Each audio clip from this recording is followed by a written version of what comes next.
नमस्कार दोस्तों, नमः शिवाय। जीवन ज्योति चैनल में आप सभी का हार्दिक स्वागत करती हूं। दोस्तों, मैं सपना शुक्ला।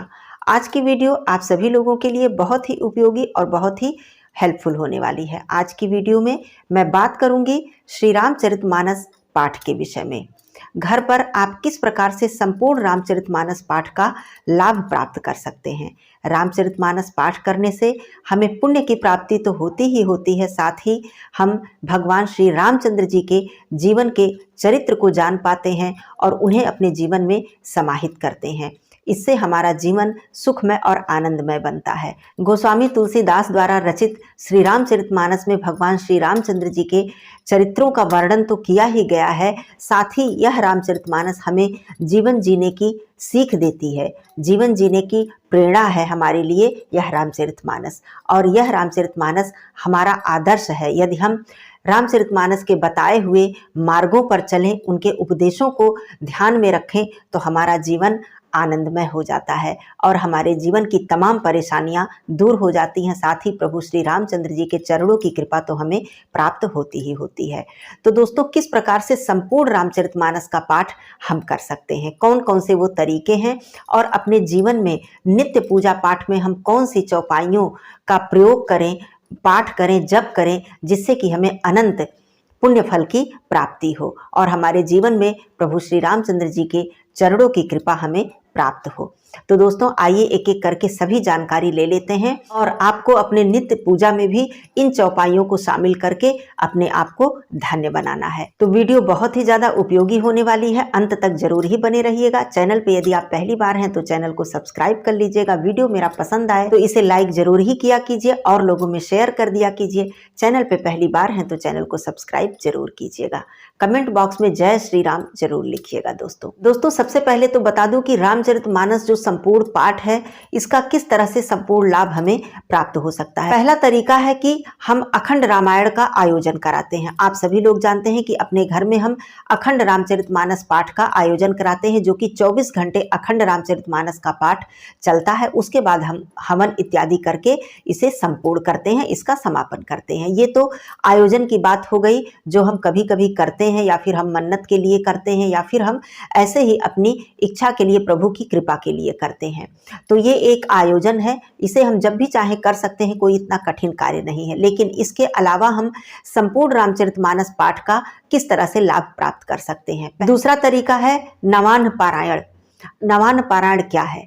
9 दिनों में संपूर्ण रामचरितमानस पाठ को समाप्त करना, मतलब संपूर्ण रामचरितमानस का पाठ करना 9 दिनों में, यह है नवान्न पारायण। इसका तरीका क्या है दोस्तों? तो रामचरितमानस जब आप पुस्तक खोलेंगे तो जो विषय सूची आपको मिलेगी, वहीं पर आपको पारायण के, नवान्न पारायण के सभी विश्राम मिल जाते हैं। विश्राम अर्थात आपको एक एक दिन में कितने पाठ करने हैं, मतलब कितनी चौपाइयां करनी है, कितने पेज करने हैं और कहां पर आपको विश्राम लेना है।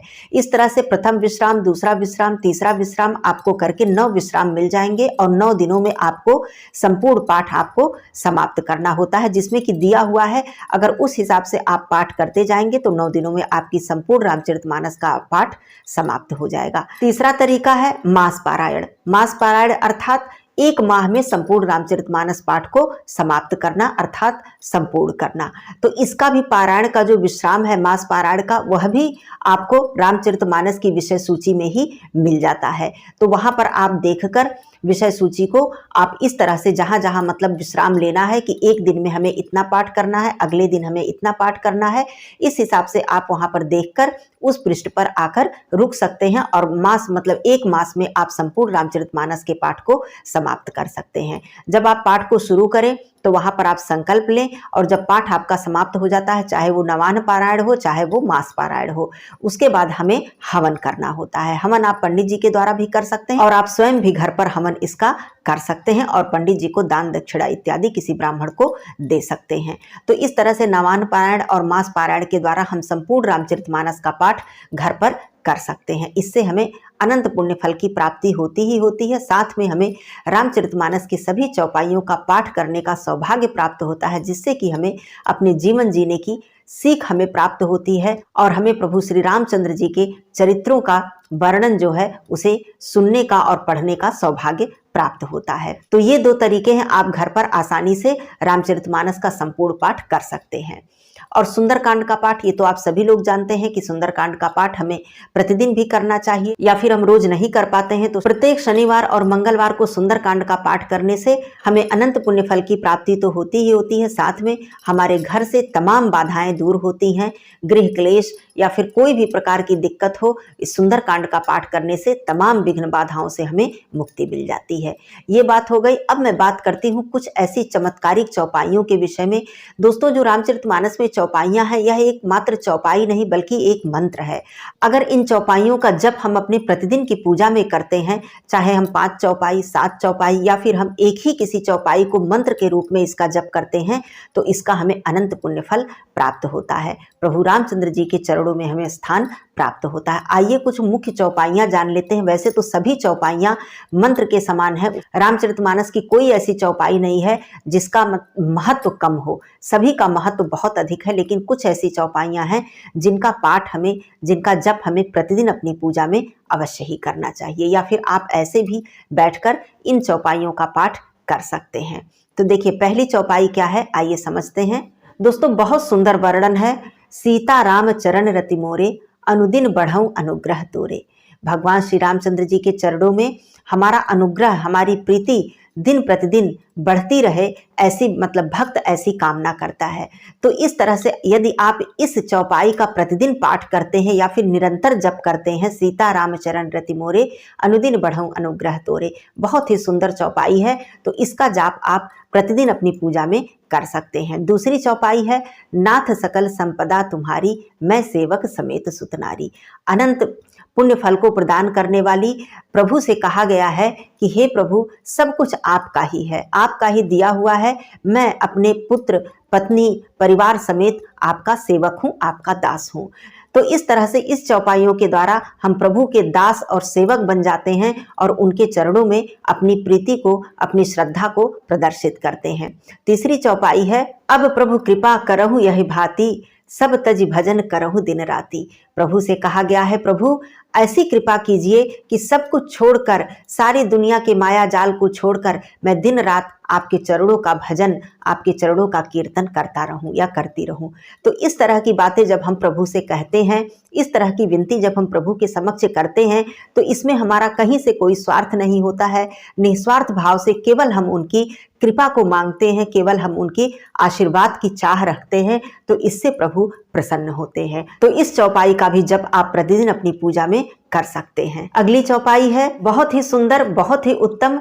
जय विधि होए नाथ हित मोरा, करहु सुबेग दास मैं तोरा। यहाँ पर यही कहा गया है। इन चौपाइयों की विशेष बात यह है कि भक्त जो है वो भगवान का दास बनके, उनका सेवक बनके केवल उनकी कृपा को मांग रहा है, उनकी कृपा की प्राप्ति चाह रहा है, और कुछ भी नहीं, धन संपत्ति, पुत्र, ऐश्वर्य, कुछ भी नहीं, केवल उनकी कृपा। और जब भगवान की कृपा हमारे ऊपर हो जाती है तो हमें क्या प्राप्त नहीं हो जाता है, जो हम नहीं भी चाहेंगे, जो हमने कल्पना भी नहीं की होगी, ऐसी कृपा भगवान कर देते हैं कि वो सब कुछ हमें प्राप्त हो जाता है। तो ये बहुत ही सुंदर चौपाई है दोस्तों, इसका जप आप प्रतिदिन अपनी पूजा में अवश्य ही करें। जय विधि होए नाथ हित मोरा, करहु सुबेग दास मैं तोरा। जिसमें हमारी हित हो, जैसा हमारा मतलब मेरे हित में जो कुछ भी हो वो प्रभु आप करिए, मैं आपका दास हूँ, आपका सेवक हूँ। तो इन चौपाइयों का जप आप प्रतिदिन कर सकते हैं। अगली चौपाई है, अब कछु नाथ न चाहिए मोरे, दीन दयाल अनुग्रह तोरे।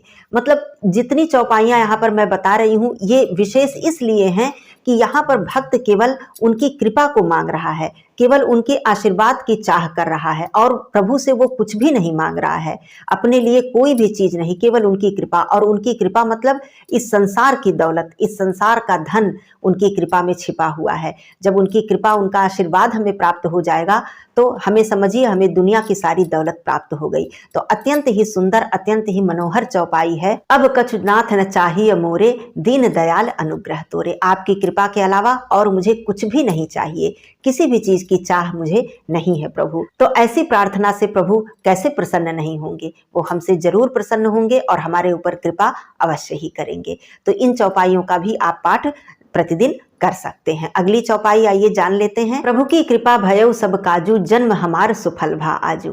प्रभु से भक्त कहता है कि प्रभु आपकी ऐसी कृपा हो गई, ऐसी कृपा आपकी हमारे ऊपर पड़ गई कि हमारा जन्म सफल हो गया। यहाँ सभी चौपाइयों में उनकी कृपा और उनके आशीर्वाद की बात कही गई है, इसलिए ये चौपाइयां बहुत ही विशेष हैं। प्रभु की कृपा भयउ सब काजू, जन्म हमार सफल भा आजू। इसे मंत्र के समान दोस्तों, रामचरितमानस की सभी चौपाइयों को आप मंत्र के समान जप कर सकते हैं। इसमें से आप कोई एक चौपाई भी आप नित्य प्रति इसका जप कर सकते हैं, या फिर आप चाहें तो सभी चौपाइयां मतलब 5 या 7 चौपाई का जप आप प्रतिदिन कर सकते हैं।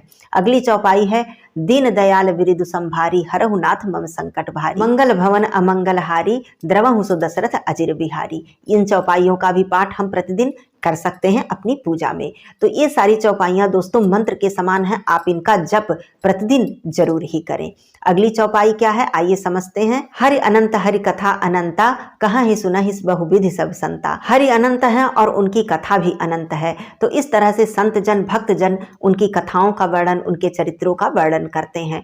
तो रामचरितमानस दोस्तों इस तरह से इसका पाठ करने से, चाहे आप संपूर्ण पाठ करें, मास पारायण को ले लें या फिर नवान पारायण को ले लें, आप इस तरह से किसी भी माह में मास पारायण का प्रारंभ कर सकते हैं। जहां तक नवान पारायण की बात है, माघ शुक्ल पक्ष से गुप्त नवरात्रि प्रारंभ हो जाएगी, तो इन 9 दिनों में आप नवान पारायण का पाठ भी कर सकते हैं और अंत में हवन करके इसकी समाप्ति मतलब इसका समापन कर सकते हैं। तो इससे हमें अनंत पुण्य फल की प्राप्ति होती है। और इस तरह से चौपाइयों को अपने जीवन में शामिल करके, अपनी पूजा में शामिल करके आप प्रभु श्री रामचंद्र जी के चरणों की प्रीति प्राप्त कर सकते हैं, कृपा प्राप्त कर सकते हैं। तो इस तरह से कई तरीके हैं श्री रामचरितमानस का पाठ करने का। सुंदर कांड तो है ही दोस्तों, श्री रामचरितमानस में ही वर्णित उत्तर कांड में इसका वर्णन मिलता है। नमामीश मीशान निर्वाण रूपम, शिव रुद्राष्टकम का यह जो पाठ है दोस्तों अत्यंत ही सुंदर, मन को मुग्ध कर देने वाला, भाव विभोर कर देने वाला भगवान भोलेनाथ जी की यह स्तुति है। आप इसका भी मतलब पाठ, इसका भी जप आप प्रतिदिन कर सकते हैं। भगवान भोलेनाथ जी को जल चढ़ाते समय या फिर आप नित्य प्रति की पूजा में आप इस स्तोत्र का, इस शिव रुद्राष्टकम का पाठ यदि आप करते हैं तो ये अनंत पुण्य फल को प्रदान करने वाला है। भगवान भोलेनाथ जी को प्रसन्न करने वाला यह पाठ है और अत्यंत ही सुंदर, मन को मुग्ध कर देने वाला यह पाठ है। तो रामचरितमानस खजाना है हमारे जीवन को मतलब सुखमय बनाने के लिए, सुंदर बनाने के लिए। प्रभु श्री रामचंद्र जी, भगवान भोलेनाथ जी की और श्री हनुमान जी की कृपा प्राप्त करने के लिए यह एक खजाना है। यदि हम इस खजाने में से थोड़ा सा भी मतलब प्राप्त कर लेते हैं, इसको अपना लेते हैं, अपने जीवन में शामिल कर लेते हैं, तो हमारा जीवन धन्य हो जाने वाला है। तो आप इस तरह से श्री रामचरितमानस के जो कई तरीके मैंने बताए, आप इस तरह से श्री रामचरितमानस का पाठ कर सकते हैं और इसे अपने जीवन में शामिल कर सकते हैं। कहा जाता है कि हमें निज धर्म पर चलना सिखाती रोज रामायण।